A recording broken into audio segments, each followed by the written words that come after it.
আর weather আপডেটে নজর রাখবো, দক্ষিণবঙ্গে সপ্তাহ জুড়ে ঝড় বৃষ্টির সম্ভাবনা। আজকেও দক্ষিণবঙ্গে বিক্ষিপ্ত ঝড় বৃষ্টির পূর্বাভাস রয়েছে। সপ্তাহ জুড়ে ঝড় বৃষ্টির পূর্বাভাস।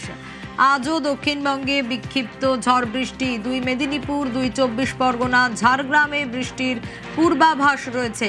ঠিক কি বলছে দক্ষিণবঙ্গ নিয়ে আবহাওয়া দপ্তর আপনাদের জানাই। দক্ষিণবঙ্গে সপ্তাহ জুড়ে ঝড় বৃষ্টি চলতে পারে, বিক্ষিপ্তভাবে বৃষ্টির সম্ভাবনা রয়েছে এবং আজকেও দক্ষিণবঙ্গে বিক্ষিপ্ত ঝড় বৃষ্টি। 2 মেদিনীপুর, দক্ষিণ 24 পরগনা, ঝাড়গ্রামে বৃষ্টি। পুরুলিয়া, বাঁকুড়া, পশ্চিম বর্ধমান, বীরভূমেও ঝড় বৃষ্টি। মঙ্গলবার 2 কলকাতা, 2 24 পরগনা, নদিয়াতেও ঝড় বৃষ্টি। বৃহস্পতিবার পর্যন্ত চলবে ঝড় বৃষ্টির দাপট। আর এ তো গেল দক্ষিণবঙ্গ। উত্তরবঙ্গের দিকে যদি নজর রাখি তাহলে উত্তরবঙ্গে দুর্যোগের মেঘ। উত্তরের 5 জেলাতেই অতি ভারী ঝড় বৃষ্টি পূর্বাভাস রয়েছে। ঠিক কি বলছে উত্তরবঙ্গ নিয়ে আলিপুর আবহাওয়া দপ্তর? পার্থ রয়েছে আমার সঙ্গে। পার্থ, ওয়েদার কি বলছে? দেখো, আজও কিন্তু উত্তর আকাশ থেকে দুর্যোগময় সরছে না। পাহাড় থেকে সমতল সর্বত্র কিন্তু ভারী থেকে অতি ভারী বৃষ্টির প্রভাব থাকছে। বিশেষ করে পাহাড়ি এলাকায় দার্জিলিং, কালিম্পং, কার্শিয়াংয়ের মতো উঁচু পার্বত্য এলাকায় সেখানে যখন ভারী বৃষ্টির প্রভাব থাকছে। সকাল থেকে আকাশ মেঘলা রয়েছে। দার্জিলিং সকাল থেকে দার্জিলিংয়ে বৃষ্টি হচ্ছে। কালিম্পংয়ে কিন্তু দুপুরের পর থেকে বৃষ্টির সম্ভাবনা রয়েছে। ঠিক তেমনি সমতলের জেলাগুলোর দিকে যদি তাকায় তাহলে আলিপুরদুয়ার শুরু করে কোচবিহার, ডুয়ার্স থেকে একেবারে রায়গঞ্জ সর্বত্রই কিন্তু বৃষ্টির সম্ভাবনা থাকছে। শিলিগুড়ি, জলপাইগুড়ি সর্বত্রই দুপুরের পর থেকে কিন্তু ভারী বৃষ্টির প্রভাব আছে। স্বাভাবিকভাবে উত্তরে সব জেলাতেই লাল সতর্কতা জারি করা হয়েছে এবং প্রশাসনিক কর্তারা তৎপর রয়েছে।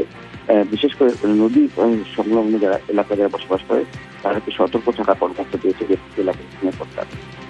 বেশ পার্থ, এবং দক্ষিণবঙ্গ উত্তরবঙ্গ নিয়ে ওয়েদার আপডেট কি বলছে আমাদের প্রতিনিধি বিশ্বজিতের ডিটেল রিপোর্টে একটু নজর রাখি। উত্তরবঙ্গে দুর্যোগের ঘনঘটা। দার্জিলিং, কালিম্পং, আলিপুরদুয়ার, কোচবিহার, জলপাইগুড়ি এই 5 জেলাতে অতি ভারী বৃষ্টি বা চরম বৃষ্টির সম্ভাবনা। লাল সতর্কতা জারি করেছে আলিপুর আবহাওয়া দপ্তর। শনিবার এবং রবিবার লাল সতর্কতা যেমন থাকবে তেমনি অতি ভারী বৃষ্টির কমলা সতর্কতা থাকবে সোমবারেও। মঙ্গলবার থেকে বৃহস্পতিবার ভারী বৃষ্টির সম্ভাবনা থাকবে বিক্ষিপ্তভাবে 2-1 জেলাতে। উত্তরবঙ্গে যখন ভারী বৃষ্টি, চরম বৃষ্টির সম্ভাবনা রয়েছে, সতর্কতা রয়েছে, দক্ষিণবঙ্গে তখন বৃষ্টি কমবে। কারণ নিম্নচাপের যে প্রভাব ছিল সেই নিম্নচাপ সরে যেতেই দক্ষিণবঙ্গে বৃষ্টির সম্ভাবনা কমবে। বিক্ষিপ্তভাবে ঝড় বৃষ্টির সম্ভাবনা রয়েছে, তবে সেই সম্ভাবনা খুব সীমিত। 2-1 জায়গায় স্থানীয়ভাবে হতে পারে। 21শে জুলাই মঙ্গলবার দক্ষিণবঙ্গে ফের ভারী বৃষ্টির সম্ভাবনা। নদিয়া এবং উত্তর ও দক্ষিণ 24 পরগনা এই যে জেলাগুলি, অর্থাৎ এই 3 জেলায় ভারী বৃষ্টি।